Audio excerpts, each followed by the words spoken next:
Sejam muito bem-vindos a mais uma aula aqui do nosso curso e aula super importante sobre indicadores econômicos e assim como a importância que o PIB tem para a economia, os índices de inflação também têm uma relevância gigantesca para o equilíbrio econômico, né? E nós vamos falar especificamente nessa aula sobre IPCA e IGPM, dois índices que vão cair na sua prova. Existem outros índices de inflação, porém o que cai na sua prova, IPCA e IGPM. Então muito se fala, né, inflação para lá, inflação para cá, mas o que de fato é inflação? Por que ela é tão importante para a economia? Será que a inflação é boa? Será que a inflação é uma coisa ruim? Né? Tudo isso nós vamos ver nessa aula a partir de agora. Vamos lá. Conceito de inflação. Primeiro de tudo, vamos entender, antes de entender os indicadores de inflação, os índices de inflação, vamos entender o que é a inflação. A inflação nada mais é do que o aumento do custo de vida para o consumidor, resultante da elevação do preço dos produtos e ou da desvalorização da moeda. Então, basicamente, a inflação é o aumento generalizado do preço dos produtos. Não só os produtos, mas como os produtos e serviços. E tem como efeito principal a perda do poder de compra do consumidor. Então, o efeito da inflação é a perda do poder de compra. Agora, a causa da perda do poder de compra é justamente causada pela inflação. E nós temos três tipos de inflação, né? Inflação de demanda, inflação de custo, inflação estrutural. Preciso saber exatamente como funciona cada uma para a prova? Não. Na sua prova não vai cair sobre o que é inflação de demanda, o que é inflação de custo ou estrutural. Tá? Eu só trouxe aqui para vocês saberem que existem tipos de inflação e que essas vão afetar diretamente na variação do preço, resultante na perda do poder de compra do consumidor. Então, resumindo aqui a inflação rapidamente, a inflação nada mais é do que essa imagem aqui. Em 2000 você comprava um carrinho de compras lotado com R$100 e em 2022 com R$100, coitado, né? Você não compra nem 2 kg de carne direito, você não consegue nem encher aqui uma cestinha no mercado de compra. Então, é a perda, veja que existe com o tempo a perda do poder de compra. Com R$100, como que você comprava antes com os mesmos R$100 um carrinho cheio de compra e agora você compra só uma cestinha? Né? Houve um aumento generalizado dos preços, um aumento do custo de vida. Mas Lucas, por que esse preço aumenta? Mas do nada aumenta assim? Por que o preço não pode se manter fixo? Bom, não é tão simples assim, e eu vou dar um exemplo aqui, até da alta do preço da cenoura, né? A gente recentemente teve uma alta do preço da cenoura e alta do preço do tomate. Então a alta da cenoura chegou a quase 200%, enquanto do tomate mais de 117% de inflação sobre esses produtos. Então por que aumentou assim? Será que foi o governo que chegou e falou assim, o presidente chegou e determinou, não, vamos aumentar o preço do tomate? Será que foi o produtor que aumentou do nada?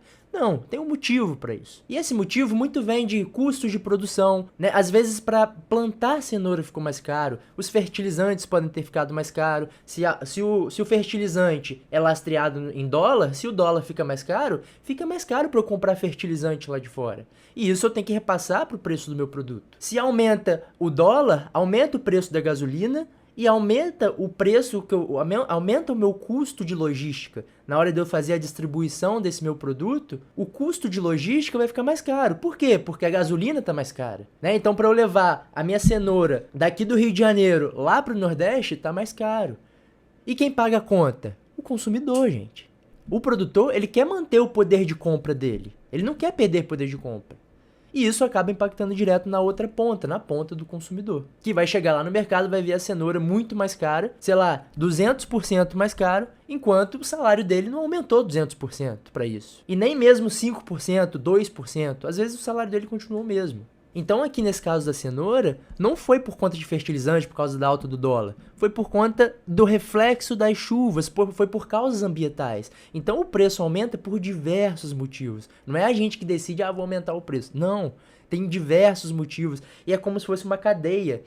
Se mexe aqui, mexe em todas. A economia é um ciclo de engrenagens. Se mexe numa engrenagem, vai mexendo em todas e impacta todo mundo. Né? Então, o reflexo das chuvas afetaram as plantações de cenoura. Então, se eu tenho menos cenoura para ofertar no mercado e com uma demanda muito grande pela cenoura, o que vai acontecer com o preço? Pela lei da oferta e da demanda, o preço da cenoura aumenta. Né? Então, olha só, o quilo da cenoura passou a ser encontrado de 10, foi para R$14. E aqui eu trouxe até um outro exemplo também, um pouco mais recente até, que foi o caso da guerra da Rússia e Ucrânia, que impactou diretamente no preço do petróleo. Olha só, a Rússia é o terceiro maior produtor de petróleo do mundo, atrás apenas de Estados Unidos e Arábia Saudita. E desde que o presidente Vladimir Putin ordenou o ataque à Ucrânia, no dia 24 de fevereiro, o preço do barril do petróleo disparou. O que o ataque do Vladimir Putin tem a ver com o preço do petróleo? O que tem a ver com a gasolina que eu uso aqui no Brasil? A Rússia, por ser um dos maiores produtores de petróleo, simplesmente, fechou a torneirinha. Além disso, houveram sanções de países europeus, dos Estados Unidos, e ninguém estava comprando petróleo da Rússia. Então, a oferta de petróleo ficou muito pequena e uma demanda gigantesca, que antes mesmo da guerra já era gigante, já não estava dando conta. A demanda de petróleo hoje em dia é gigante. Então, se eu tenho uma demanda grande por um produto que não está sendo ofertado, quando esse produto vai ao mercado, vai a um preço gigantesco. Então, olha só, o valor do barril, que antes demorava para chegar a $100, chegou a 128 dólares o barril do petróleo, uma alta de quase 35%. Esse aumento foi motivado principalmente pelas preocupações com a guerra, diante das sanções econômicas impostas pelos países e um risco da oferta de combustível para outros países do Ocidente diminuir, ou até mesmo ser interrompida. Então, isso fez com que resultasse na elevação dos preços dessa commodity. Então, isso é inflação, gente. E a inflação pode ser boa, quanto pode ser ruim. Uma inflação exagerada, ela é muito ruim. Uma inflação muito pequena ou uma deflação também é ruim. Então, por isso que existe sempre a busca de um equilíbrio para manter a inflação sobre um determinado controle, para manter a inflação, para manter o equilíbrio econômico. No Brasil, como é calculado essa inflação? Essa inflação é calculada através de um índice oficial de inflação, chamado de IPCA. O IPCA é o Índice Nacional de Preços ao Consumidor Amplo. Como eu disse, ele é o índice oficial de inflação aqui no país. Então, nós temos, lembra, o Conselho Monetário Nacional, o chefão, o órgão máximo do Sistema Financeiro Nacional. Ele vai definir metas da inflação. Então, ele vai se reunir e vai determinar que, olha, ele vai conversar entre os diretores lá, ele vai conversar e vai falar assim, olha, se a gente mantiver uma inflação muito alta, isso é ruim porque as pessoas perdem o poder de compra.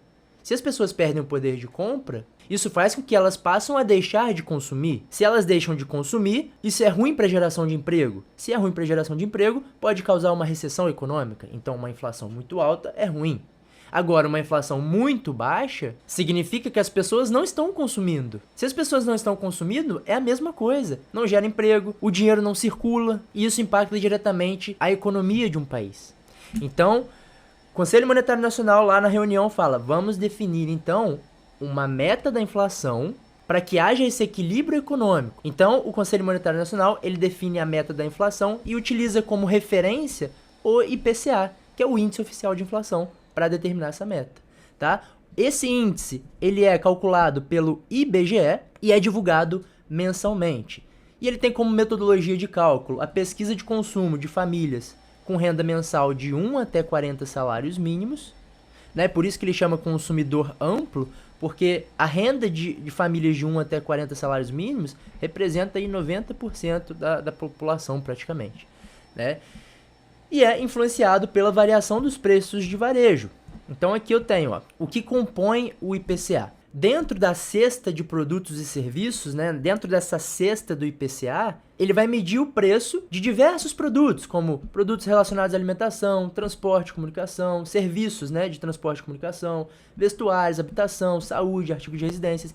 E cada produto e serviço desse tem um peso no índice, tá? Então você vê que a alimentação, quando é impactada, ela impacta muito mais a inflação do que, por exemplo, artigos de residência, que vai impactar apenas 8%. Tá bom? Então, essa é a metodologia utilizada para o cálculo do IPCA. Então, tem mais a ver com produtos e serviços ligados ao varejo. Tá? Aqui eu coloquei também a meta da inflação, né? Quando eu falei da meta da inflação. Então, o Conselho Monetário Nacional, ao determinar a meta da inflação, ele vai falar assim, ó, a inflação de 2022 é de 3,5%. Então, esse é o centro da meta, esse é o essencial. Se a gente alcançar no final do ano 3,5% de inflação, perfeito. Estamos na melhor das hipóteses. Agora, se a gente não conseguir manter dentro desse 3,5%, eu posso dar aqui uma margem de tolerância. 1,5% para cima e 1,5% para baixo. O para cima aqui considera o teto da meta, que é 1,5 para cima, eu vou até 5%. E 1,5 para baixo, eu vou para o piso da meta, que é de 2%. Então, se eu mantiver a inflação entre 2% e 5%, tá ok. Então, cabe, a gente vai ver nas próximas aulas, né, de políticas monetárias, cabe ao Banco Central executar as políticas monetárias, coordenar políticas monetárias para o controle dessa inflação, tá? E aí ele vai aumentar a taxa de juros, vai diminuir a taxa de juros, de acordo com a estratégia para manter a inflação sob controle. Beleza, 2022 a meta é 3,50 que a gente viu, né? Olha só quanto que tá a inflação hoje. Deixa eu apagar essa bagunça aqui que eu fiz. A inflação acumulada em março de 2022, que é o último que saiu, já chega na casa de 10,79. A gente está longe de alcançar essa meta da inflação. Então, por isso você está ouvindo inflação, por conta disso. A gente está longe de alcançar a meta, a inflação está exagerada, isso gera um desequilíbrio econômico, pessoas deixam de consumir, mais desemprego. Isso significa que a gente possa vir ter uma recessão econômica, né? Então, isso influencia muito a economia do nosso país. Então aqui a gente tem, né, a variação da inflação ao longo do tempo, desde 2009. Aqui a gente tem em 2020, ó, o início do coronavírus, e olha como o coronavírus impactou diretamente na inflação do Brasil. Não só no Brasil, tá? O coronavírus inflacionou o mundo. O mundo inteiro está inflacionado. Beleza? E aqui é o acumulado dos últimos 12 meses. É isso, pessoal. Agora, já que entendemos o IPCA, é hora de falarmos do outro índice de inflação muito importante, mas não é o índice oficial de inflação do Brasil, que é o IGPM, o Índice Geral de Preços. O IGPM, ele é tão importante quanto o IPCA, um outro índice que vai cair na sua prova, porém, ele não é considerado como referência ali na meta da inflação, tá? Esse índice tem mais a ver com produtos ligados ao atacado. Diferente do IPCA, ele é calculado pela FGV. Então, eu tenho que IPCA é calculado pelo IBGE, 4 letras, e eu tenho o IGP, que é o Índice Geral de Preços, né? IGPM, calculado pela FGV. 3 letras. Vai cair na prova isso. Muito cuidado. Também ele é divulgado mensalmente, mas ele é influenciado pela variação dos preços do atacado.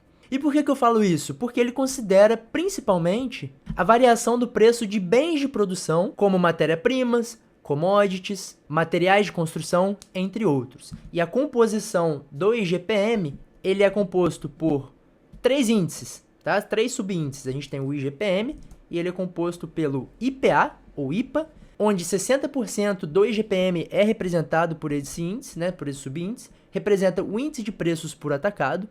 Nós temos 30% o IPC, o índice de preços ao consumidor, e os outros 10% o INCC, o Índice Nacional de Construção Civil, tá? O INCC. Então veja que são mais produtos ligados ao atacado. Olha só, 60% do IPA, e isso aqui é questão de prova, presta atenção aqui, ó. 60% do IGPM é composto pelo IPA, certo? Certo. Então significa que o IGPM é mais sensível à variação cambial. Por quê? Porque toda vez que o dólar variar frente ao real, o IPA, essa 60% do IGPM, capta o impacto dessas variações. Porque nesse IPA aqui vai estar produtos agropecuários, produtos industriais, como as commodities, por exemplo, que são sensíveis à variação cambial. Então, se o preço do milho, o preço do trigo sobe, influenciado pela alta do dólar, a tendência é que o IGPM também dispare, acompanhe essa alta. Ou seja, o IGPM é muito mais sensível à variação do dólar do que o IPCA. Né? O IPCA tem mais a ver com produtos de varejo. Ele sim é impactado um pouco pelo dólar também, mas não tanto quanto o IGPM. Tá? Então, se perguntar, a variação do dólar impacta qual o índice de inflação? IGPM. Beleza? Então, olha só. Resumindo aqui. Índice de inflação IGPM, Índice Geral de Preços. No caso aqui, Índice Geral de Preços do Mercado. Ele serve como indexador de contrato de aluguéis, de energia, de água no Brasil, mas não costuma cair na prova. Calculado pela FGV, divulgado mensalmente e é influenciado pela variação dos preços de atacado. Lucas, preciso saber essa composição aqui para a prova? Precisa. E eu vou te ensinar aqui como você vai decorar isso daqui. Primeira coisa, 60 na cadeira, se vira nos 30 e tira 10 na prova. Pronto. 60, 30, 10. Agora, é só fazer em ordem alfabética, ó. A, C e CC. Ordem alfabética. Bom, o que termina com A é o IPA. Então aqui, o IPA. O que termina com um C é o IPC. E o que termina com 2 Cs é o INCC. Tá? Então, por ordem, 60% da composição do IGPM é o IPA, 30% IPC e 10% INCC. Beleza? Isso aqui cai em prova, pessoal. E aí, vamos fazer um exercício aqui pra gente terminar essa aula que foi um pouco longa, mas é muito importante não só para a prova, mas para a sua vida, tá? A inflação está no dia a dia e por isso a importância, pessoal, eu sempre falo, a importância de vocês investirem com rendimentos reais, rendimentos que superem a inflação. Não adianta nada o seu dinheiro estar parado porque ele está perdendo poder de compra. É por isso que ele perde poder de compra. Não adianta nada o seu dinheiro estar na poupança. Ele vai perder poder de compra. Se a poupança te der 5% ao ano, 6% ao ano, que seja, e a inflação tá 10%, você tá ganhando 6%, mas estão te tirando 10%. Então você tá perdendo poder de compra aqui, tá? Então busquem sempre investimentos, busquem orientar seus clientes para investimentos que sempre vão ganhar da inflação. Obviamente, nem sempre vão ganhar de inflação, mas busque como objetivo principal, mínimo, ganhar da inflação, tá bom? Ter rendimentos reais, que a gente chama. Tá? Então, beleza, vamos aqui para o exercício, bem tranquilo, pessoal, rapidinho. Com relação ao IGPM, ele pede a composição do IGPM. 60 na cadeira, se vira nos 30 e tira 10 na prova. A, C, CC. IPA, 60% de IPA, 30% de IPC e 10% de INCC. Letra A é a nossa resposta correta. Pronto, não vai errar mais na prova, já entendeu o que é IPCA, já entendeu o que é inflação, já entendeu o que é IGPM, para que serve a meta de inflação, enfim. Bora para a próxima aula, pessoal. Bons estudos e até mais. I will do it for you.